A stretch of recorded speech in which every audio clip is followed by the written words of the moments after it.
This video is about finding angle measures of angles whose vertex happens to be on the circle, but they're not inscribed angles. In an earlier video, we talked about inscribed angles, and we talked about how the sides of inscribed angles are both chords, or you could extend them and it could be parts of secants, but they're chords if you just look at the parts that create the angle itself.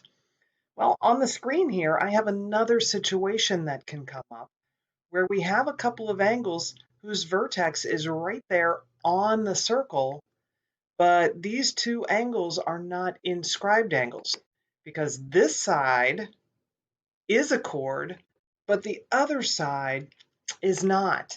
The other side is part of a tangent line. And when we have a chord tangent angle, it's really weird because part of the angle is kind of inside the circle and part of it is kind of outside the circle. So know that I'm talking about the angle from this black segment to this black line, that whole thing, not down to the curve. We don't measure angles to curves like that. And so when I'm saying 71 degrees, I'm saying all the way down to that black line. And what happens is our result is the exact same as it is for the inscribed angle.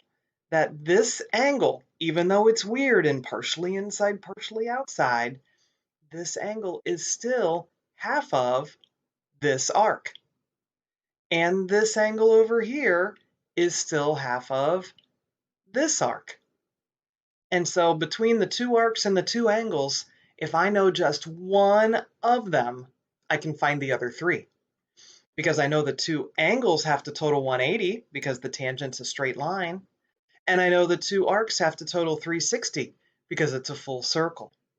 And so that kind of helps me remember the relationship. If the angles total 180 and the arcs total 360, oh, the angles are half of the arcs. But it's not just together, it's individually. If this is 71, then this would be 71 times 2, or 142. Same over here, 109, 109 times 2, because again, angle, half of the arc. So I just wanted to show this situation to show that it has the same result as an inscribed angle. The angle is half of the arc, but the angle's kind of weird because it's a little bit inside and a little bit outside, and it looks like a different situation, even though it's really not.